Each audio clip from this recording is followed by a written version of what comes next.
Welcome to the Scott and Brandon Show, a show where we entertain the pressing biblical, social, and political issues of today. My name is Scott Jackson, and this is my co-host, Brandon Ulmer. Our aim is to have open conversations about serious topics and to build up the body of Christ in the process. If you're interested in theology, applying scriptural principles to our daily lives, or political and social issues as they relate to Christianity, you'll definitely want to tune in. This is the Scott and Brandon Show.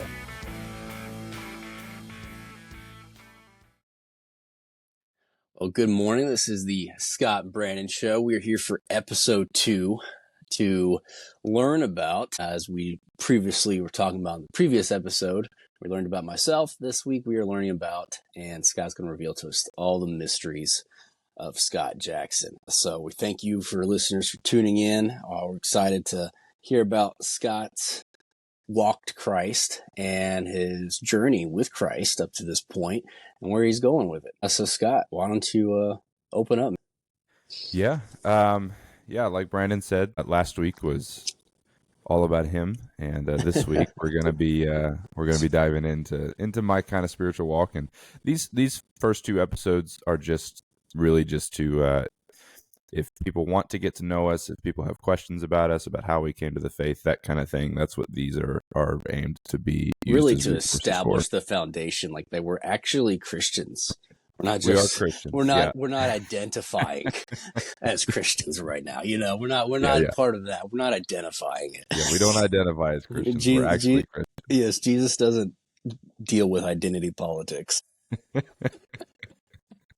But I identified Jesus. I identified. Yeah, that's not enough. Not enough, Brandon. Not enough. Oh, right. Man. We're getting a little contentious. Yes. So Scott, how did you come to Christ? Start there. So, good place to start. I grew up in a Christian home. I wasn't one of these Christians that, was raised by atheists and then found Christ later on in life. You might have had a cooler story if you did. Might have had a cooler story. Yeah.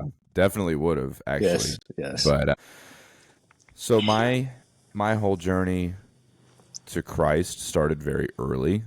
My dad became a pastor. He was a youth pastor to start when I was 5. So that was about 21 years ago. So when I was 5, my dad was a pastor.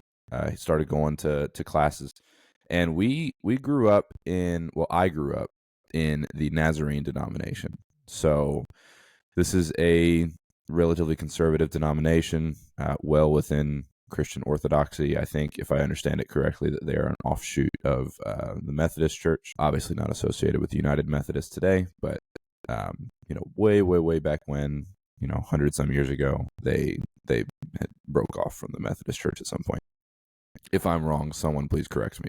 But from what I understand, that's what happened. So my dad, he felt the call to ministry, started going to classes within our denomination. So he didn't go to seminary. He didn't go to like a Bible college and get a degree. The Nazarene Church, and specifically the Southwestern Ohio District, had a class that you could go to and get your credentials. So he went on Monday nights, and every Monday night when I was a kid, I knew where Dad was. He was at school, and he would be gone for a few hours in the evening, and then he would obviously get back home right before we go to bed.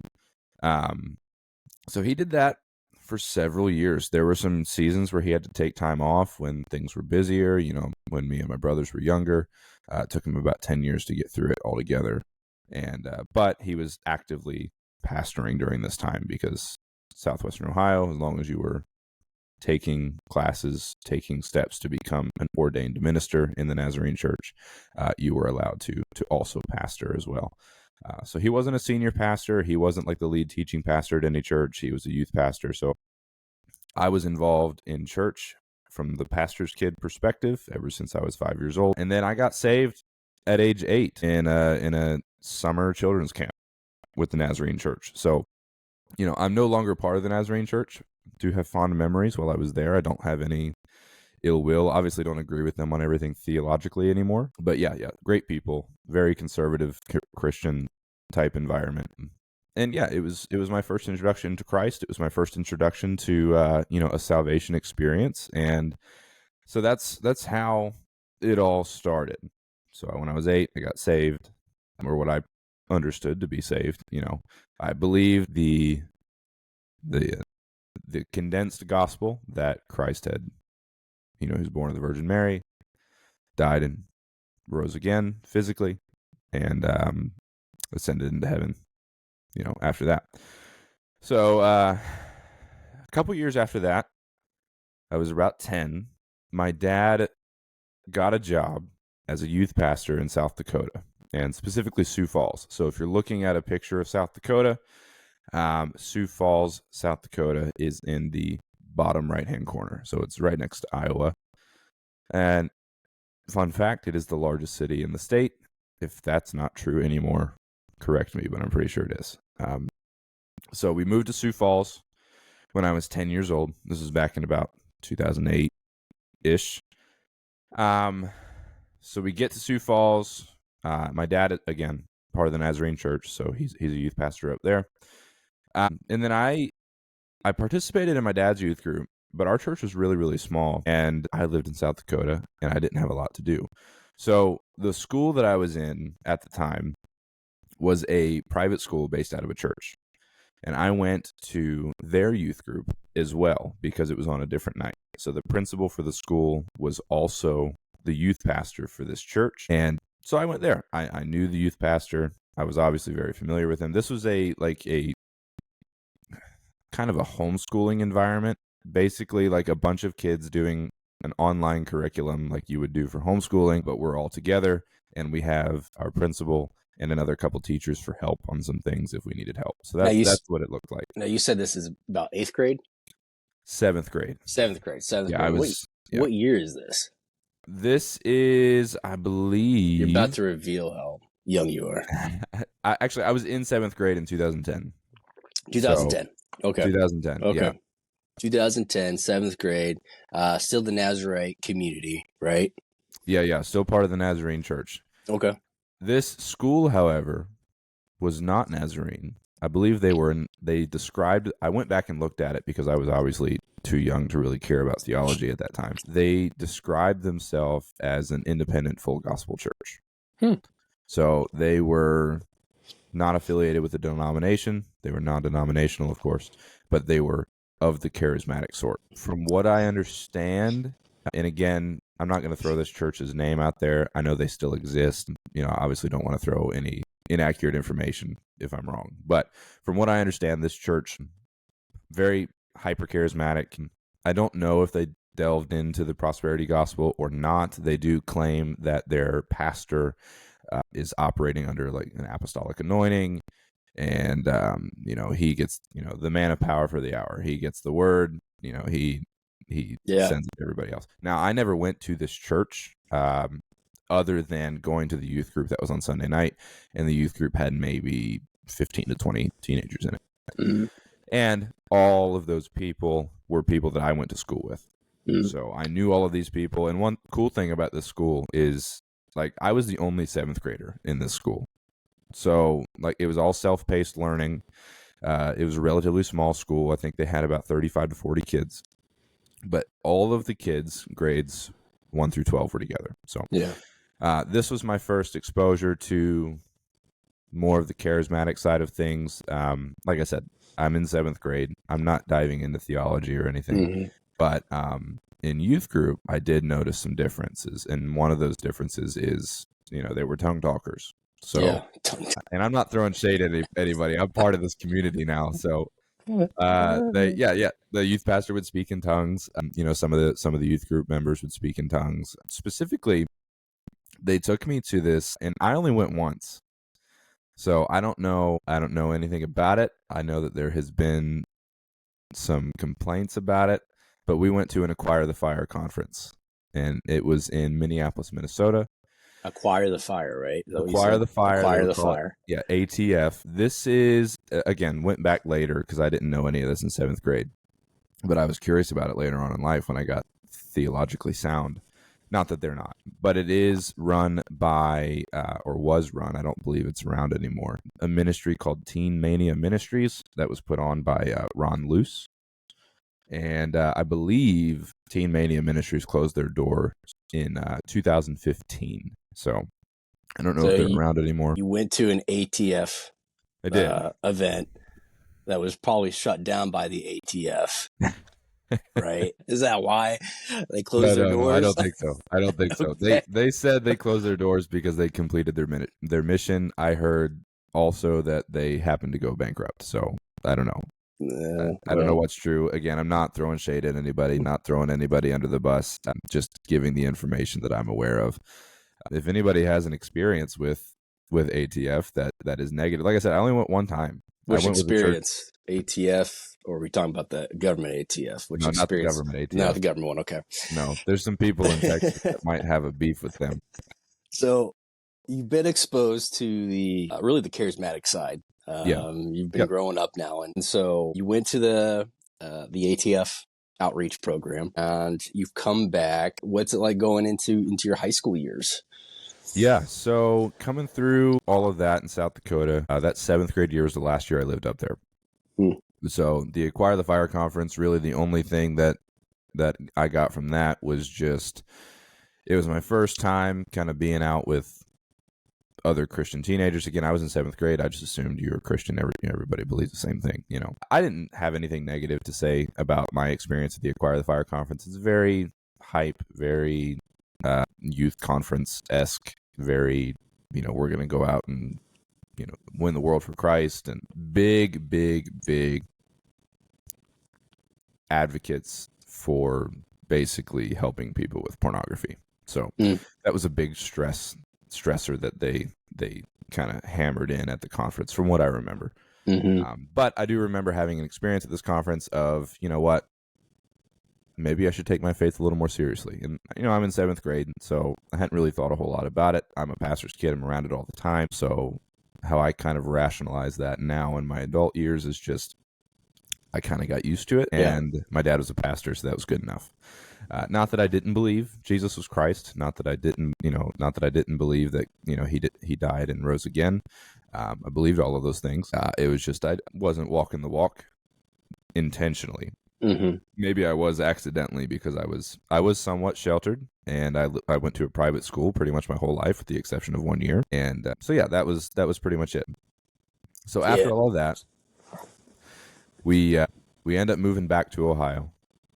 Dad's a youth pastor at another Nazarene church down here. We currently live in Ohio. So he gets a job in the Cincinnati area at a Nazarene church over there. And yeah, this is kind of when, you know, we're coming back from South Dakota. I'm having to make new friends at this new church all over again, which was obviously a normal experience. This isn't just the 3rd church that I've been to in my entire life. So we come back, and this is really when I get involved in, you know, I'm a musician, so I got involved in the worship team. I played drums for the youth worship band the whole time we were at this church, and then I started playing drums for the main Sunday morning worship team when I was about 15, 16 years old.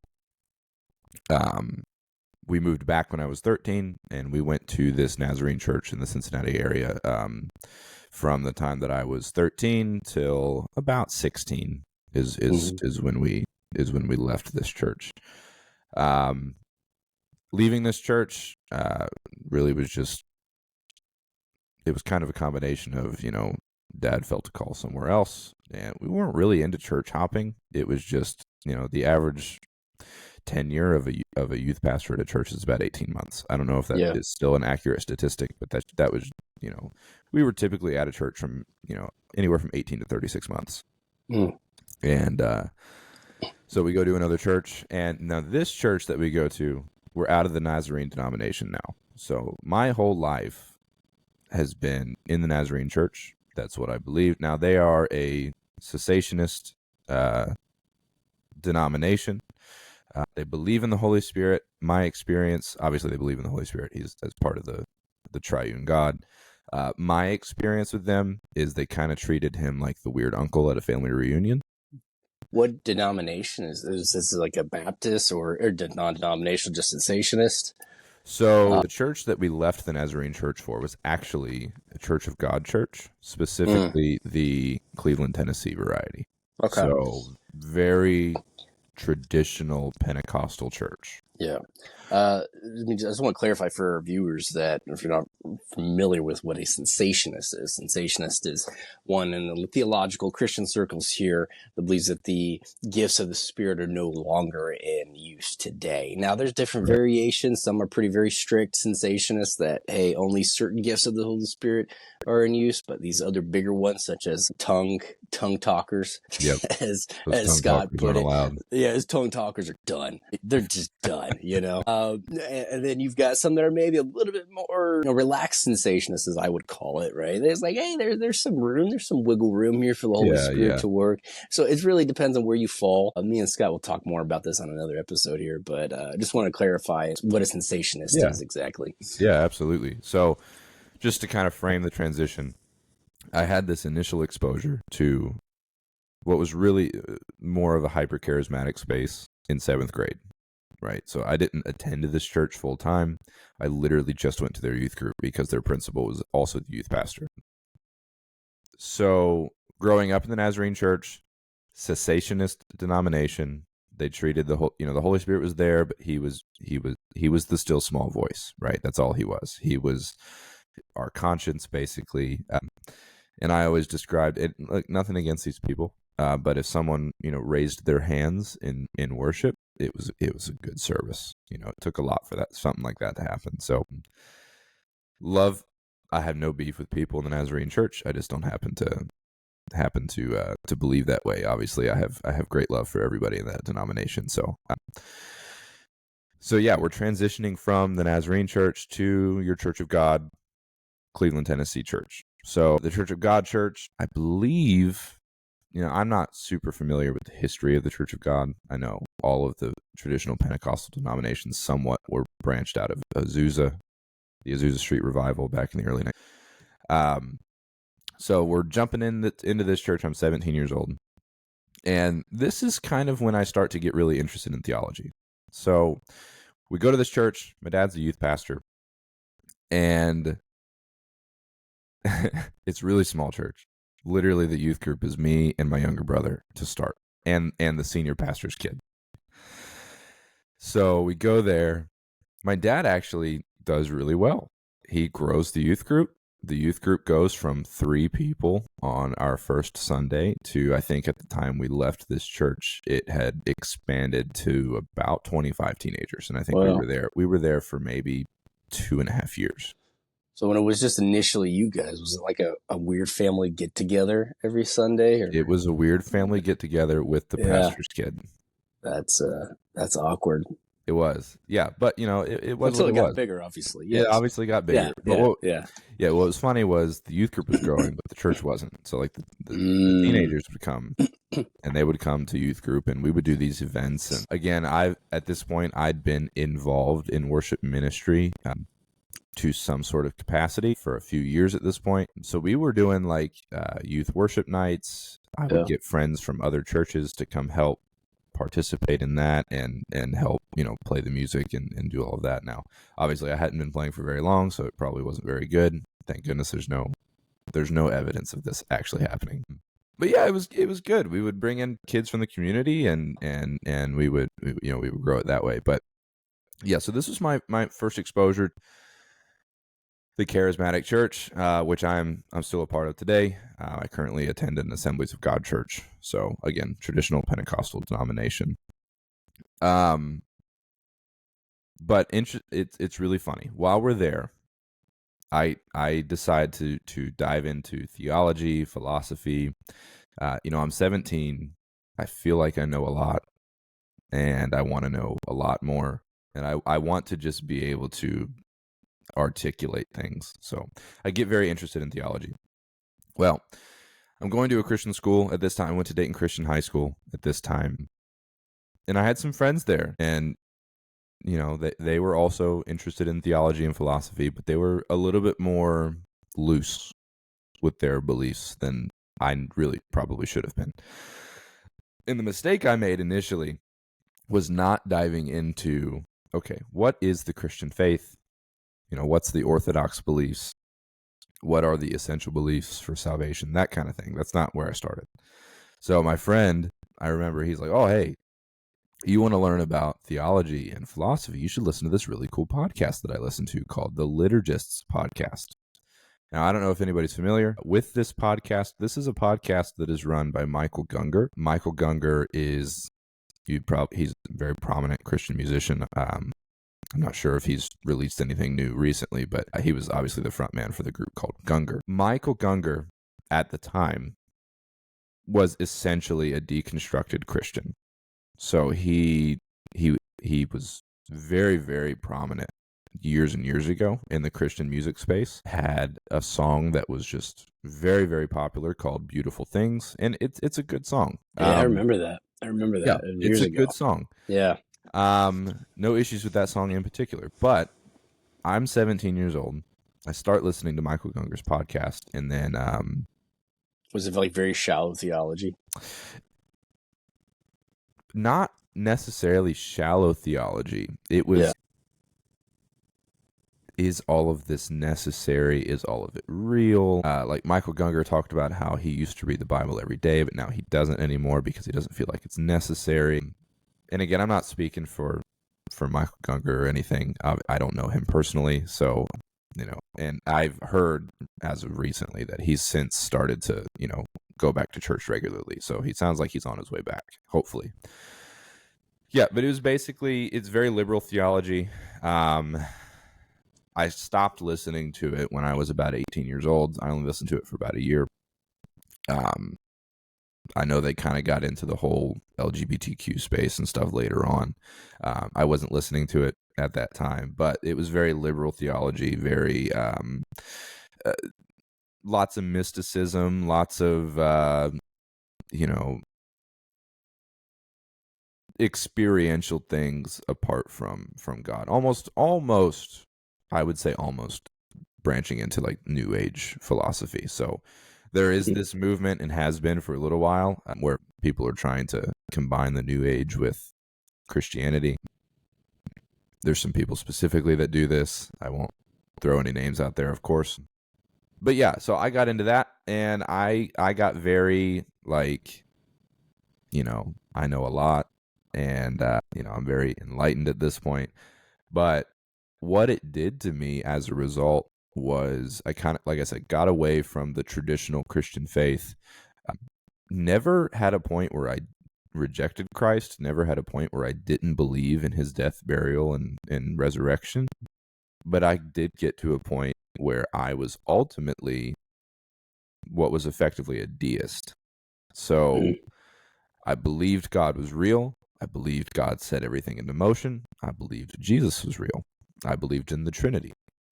But I believed that God spun everything into motion and is totally hands off, does not speak to us, does not interact with us anymore. And looking back on it, I've looked back on it, since before now. I was very depressed.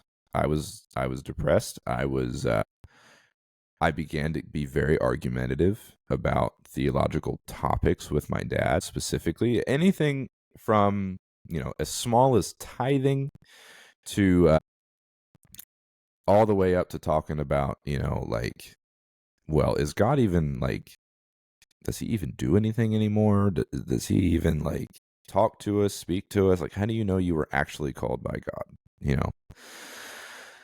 So I get to a point, it was about a year. I call it my theological black hole, because essentially what it was I was being sucked into all of this theology and philosophy that wasn't necessarily good, Now, let me ask here, the role of any parent is obviously be very involved in their kids. And, and parents are obviously not perfect. I'm a parent myself. You're a parent. As they get older, as I'm experiencing with a middle schooler,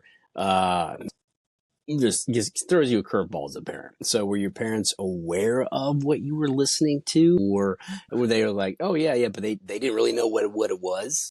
I mean, or they just give you kind of a little bit more free reign because, they trust you. He's Sky. He's such a good boy. We're gonna trust Scott. I was the And firstborn, so I was the most perfect out of all of my brothers. yeah. This is what I tell myself. No, no, no, no, no. Yeah, no, they were involved parents, and to this day, my parents are still involved. Obviously, I'm Mm-hmm. an adult, married, have children. They're not involved the way they were when I was a child. That'd be very Um, weird. that would I be don't think weird. I don't think your wife would appreciate that. No, no. But my two younger brothers used to live at home. Yeah. Yeah, still very involved. They're 19 and Yeah. 21, and they're still very involved in what they're listening to, what they're participating in, stuff like that. Mm. I don't know if they ever actually listened to the podcast that I was listening to. Maybe they did, and I don't know it. But I do. My dad, he would always have these conversations with me. He would never get angry at me for bringing up like a dissenting viewpoint. Like I remember, it was stupid. We had this conversation about tithing, and I was like, "No, you don't need to give anything at all, ever." And my dad's like, "Well, do you ever think like it might be good? Like don't set a percentage on it, but like the Bible does seem to indicate that we should help our local body and help the people less fortunate than us, and we should give to the widows and give to the orphans and help these and help people, giving from an aspect of helping financially, not necessarily Mm-hmm. giving as an obligation." And I was like, "No, you don't have to. No." And my dad was like, "Okay." And yeah, he would go back and forth with me, and we would have these conversations, and he very gracefully and with love just told me I was wrong. And I, being on my 17-year-old high horse, was like, "Yeah, whatever, Dad." And I was like, "You don't know anything. All you've ever looked at is Christianity." And so, not that I was looking at other religions, but I was getting a lot of this influence, and not Yeah. just from this podcast, but like, I dive into philosophy, and there was another podcast out there dedicated to just philosophy. It wasn't a Christian podcast or anything like that. So I listened to that, and really was just kind of filling my head with nonsense. It was just, ultimately, it was nonsense. So you started going woke before woke became actually a term. I wouldn't say I was woke. I was always a conservative. Shut up, you woke son. Yeah, All yeah, right. yeah. No, I wasn't woke, but yeah, and this is why I kind of called it my theological black hole. I was, I mean, Yeah. there was, and not that I believed this, but like just to give everybody an idea of the stuff that I was kind of exposing myself to. Like there was talk on the podcast that I listened to about basically Christianity is not the only road to heaven. Mm. All world religions are basically telling one story from different cultural perspectives. Yeah. Right. So that was one of the things that they would teach on there. I've since learned, obviously, before now, that is bogus. So how did you get out of that theological block? How did you get to the point where you're at now? Yeah. From there to hear what happened. Good question. I kind of came to a point where, again, I was depressed. I was self-absorbed, and I didn't feel very good. And I was like, man, there's got to be more than this, right? Like, there's got to be more than just living, learning about theology and philosophy and being more educated than everybody else. And so the church that we were going to at the time, love these people. It's Stratford Heights Church of God. I got very close with the senior pastor over there, and he had an influence on me. It was kind of a combination of two things. It was my relationship with Pastor Ray, but really, and my wife will tell you this, when I was going to this church is when I met Sierra, who's my wife now. And Brandon, you know kind of the home environment she grew up in. Obviously, our wives are sisters. She was very involved in her faith and was an active participant in her Christian walk at the time, and still is. But we were in the same friend group at church. When I was 18, maybe going to turn 19 in a couple months. And I remember looking at people like her, and really her specifically, because we started dating pretty shortly after we got connected in the same friend group. And I was like, man, she actually participates in this whole Christianity thing. Like, she worships, and I don't feel like it's fake. And she reads her Bible, and it seems to actually do something. Like, I would have to, if I read my Bible at all, I would have to just drag myself through it. There was no interest at all. And she would read it and she would talk about it. Like, we would be out at a restaurant with there was 6 of us in this friend group, and we would be out at a restaurant. She'd be talking about it, and everyone else would be talking about it. And I'm like, what in the world?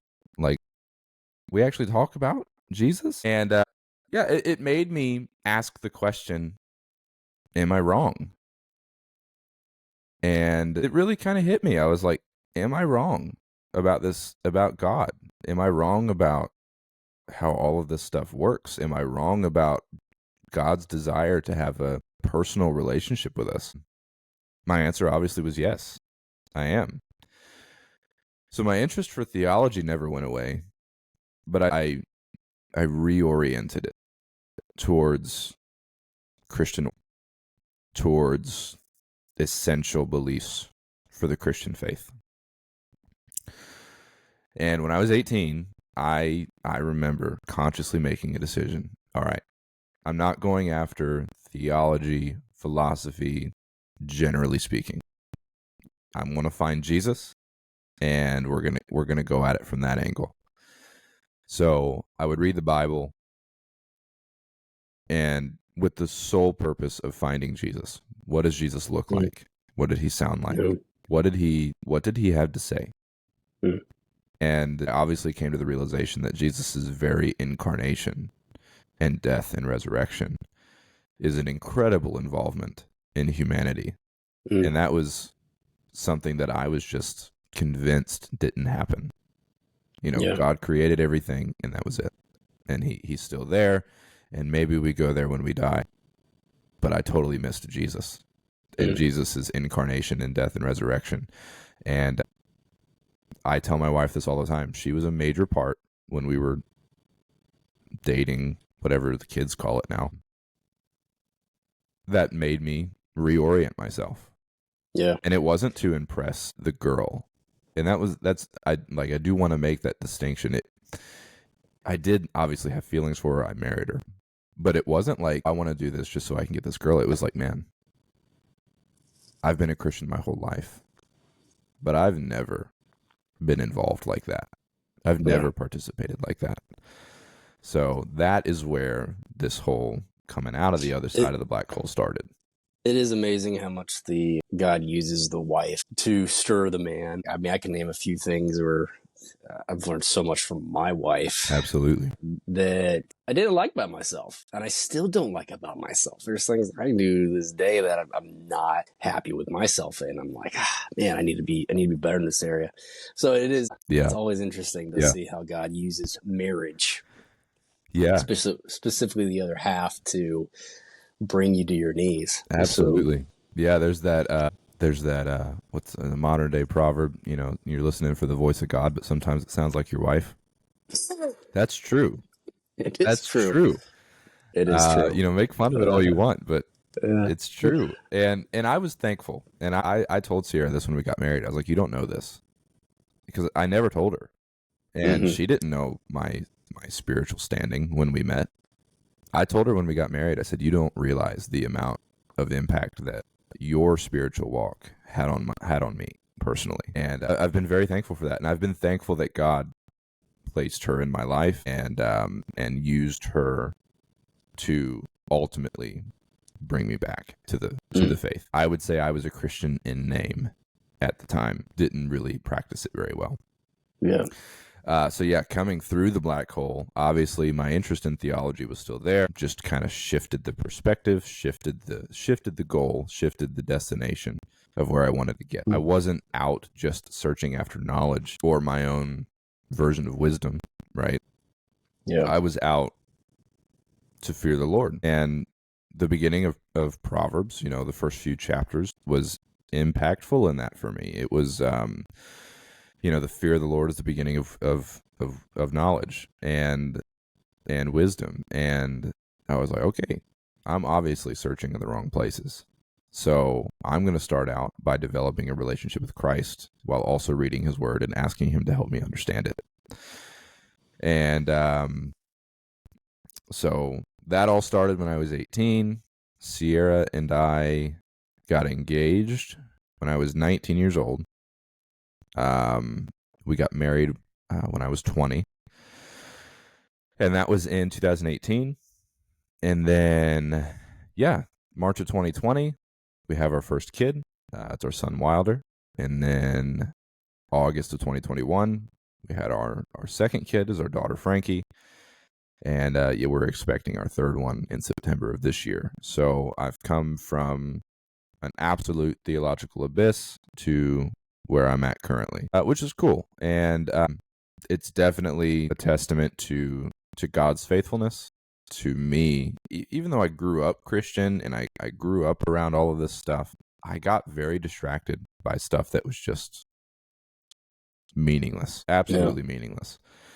All of this knowledge that I was trying to gain, all of this wisdom that I was trying to gain was meaningless. It meant nothing. And I came to that realization, started pursuing Christ on a personal level. And he met me where I was at also. And that was the impactful thing for me, was I actually reached out to Christ and he reached back. Yeah. So what are you doing in the church now that you currently go to? Yeah, so now heavily involved in the worship ministry. That's awesome. I'm not the worship leader. I guess I am what would be referred to as the MD, the music director. I play keys for our church, so I play the piano for our church. And I have a microphone that only the musicians can hear. So I talk to them and help direct kind of where we're going. And I tell them all the time, like, I don't care where we go musically, just as long as we all get there at the same time.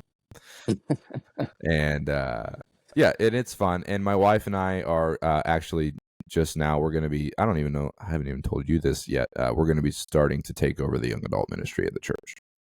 Oh, nice. Yeah. So our church is growing. We're about 150 to 200 people. When we first got there, we were maybe a little bit over 100 people consistently on Sunday morning.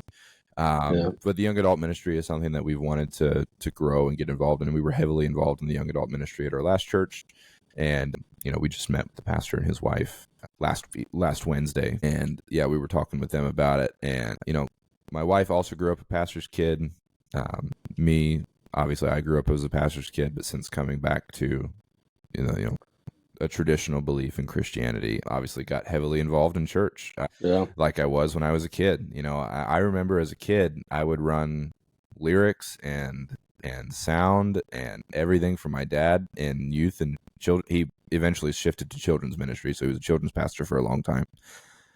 So I was running lyrics and stuff for him. So I was always involved in church. I was there every time the doors were open. But as a kid and teenager, what I looked at as kind of annoying and boring, I happened to be doing myself now as an adult. So I enjoy it. I love it. I get to serve in a ministry that my wife also gets to participate in, and we're looking forward to starting that whole journey. But that's what we're doing currently. I'm heavily involved in the worship team. My wife's on the worship team. She's a vocalist. She obviously is a photographer. You know that. It's obvious to you, not anybody else. She's a photographer, so she also takes pictures for our church. And so that's what we're doing at the moment. So that's great. Kind of my whole walk in a nutshell. It's not a grand, like, I fell away and got crazy and nuts. Never really did anything crazy. The craziest thing I did was believe some wonky theology. So that was about it. Well, I appreciate you sharing. So now everyone knows our backgrounds. Interesting. I never actually heard your story. I knew I've heard some things through, gossip about you. But nothing like major. So I appreciate you sharing. So that's absolutely. That's awesome. Absolutely. So now our listeners know where we're coming from.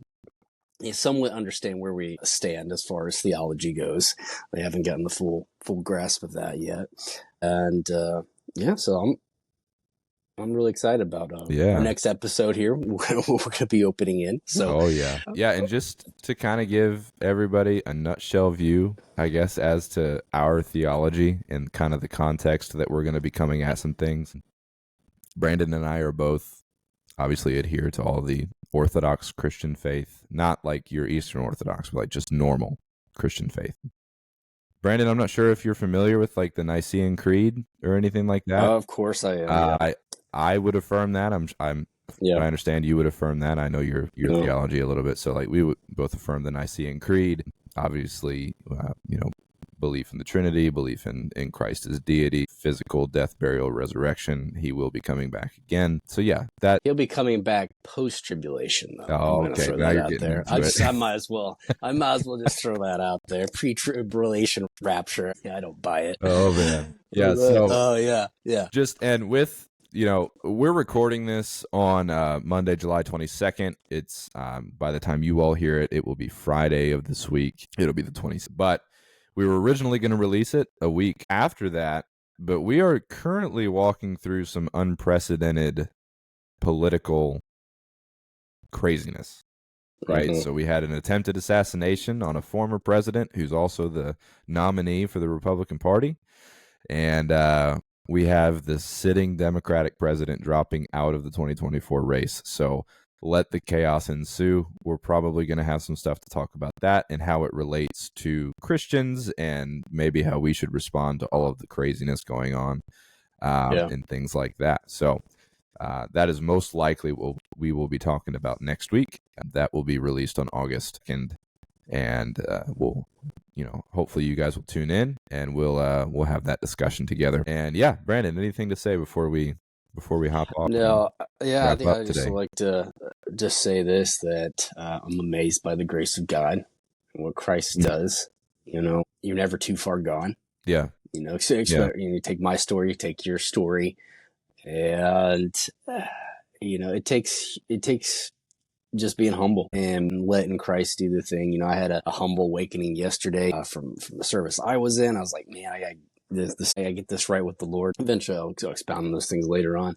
But I just want to encourage anybody who's listening. Nothing's too impossible with God. I mean, there's not one. I mean, God created the universe out of nothing.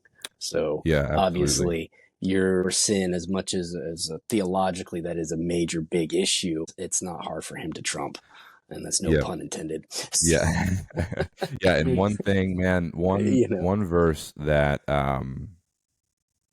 I really enjoyed coming back to the normative Christian faith, right? No. Is Lamentations 3:22 through 24. And I'm sure many people are familiar with it.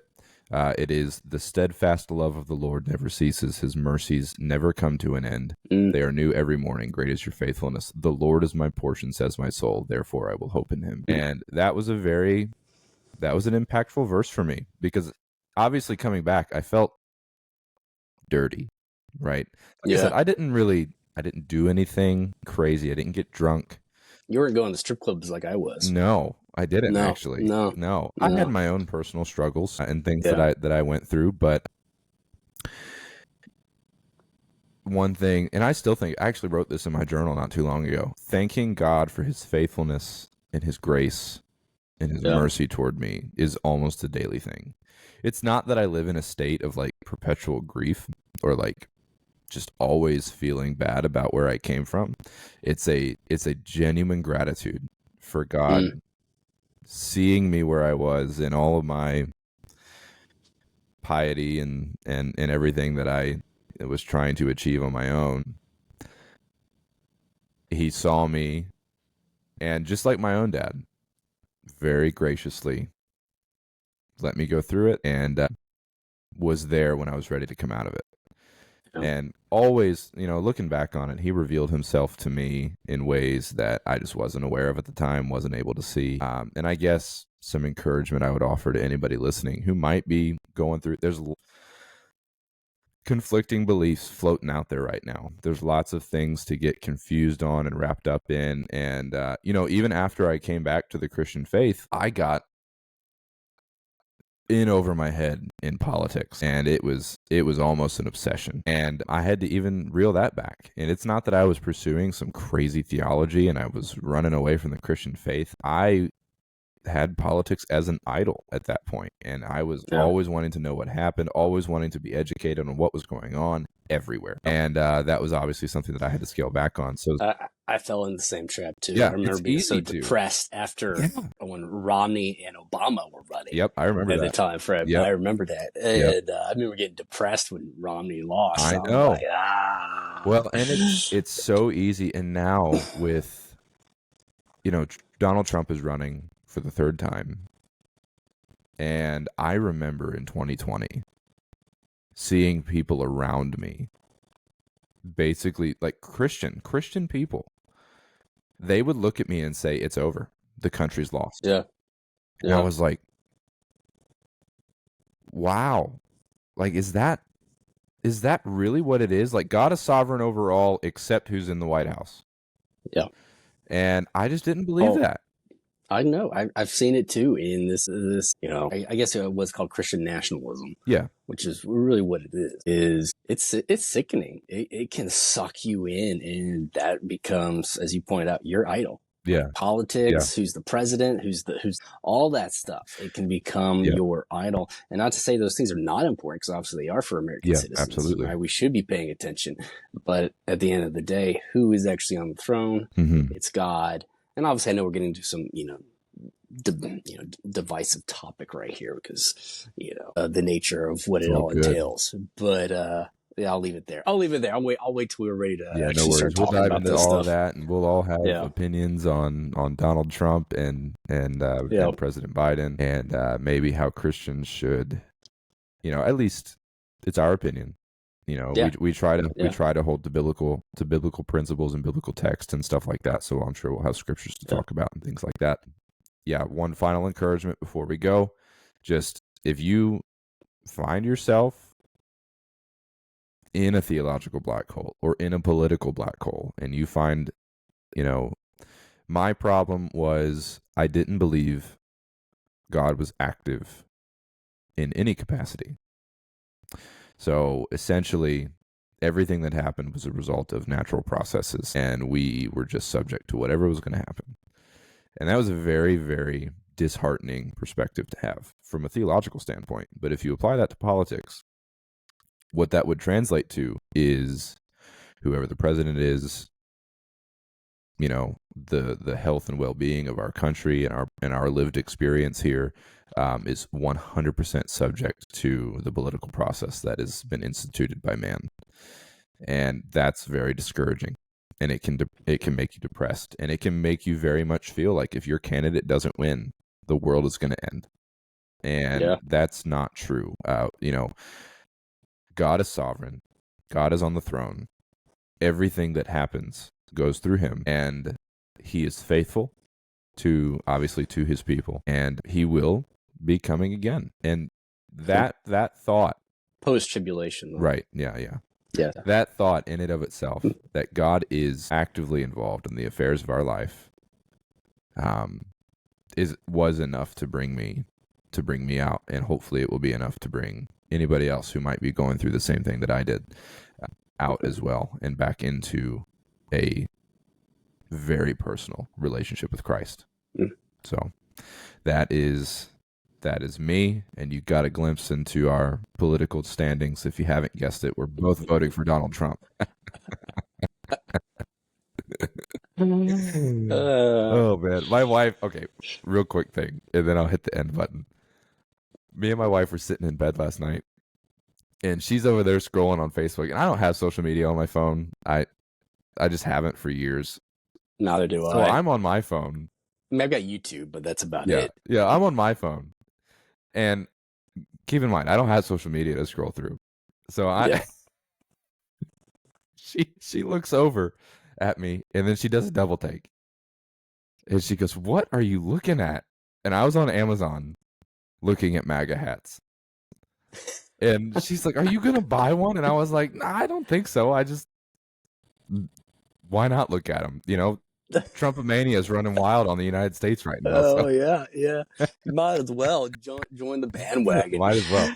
Yeah. All right. Well, everybody, thanks for tuning in to the second edition of the Scott and Brandon Show. But by the time you hear the first one, the second one will also be released. So we're going to release these together. That wasn't originally planned, but that's just how we're going to do it now, just so we're able to kind of keep up with the political fire hydrant as it is coming out. So everybody, if you don't mind, if you like the episodes and like kind of the stuff that we discussed towards the end of this one, you're welcome to go ahead and subscribe, follow the show, share the show, whatever you want. Like I said in the previous episode, if you like it, leave a 5-star review. If you don't, just don't listen anymore. And we don't need the 1-star review. Just say nice things.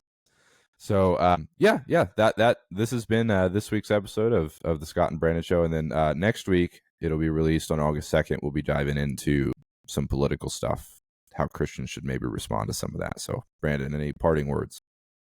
No, that's it. That's all I've got. So I'm looking forward to the next week's episode. All Yeah, next righty. week's episode. All Yeah. right. Well, thanks everybody, and we will see you all next week.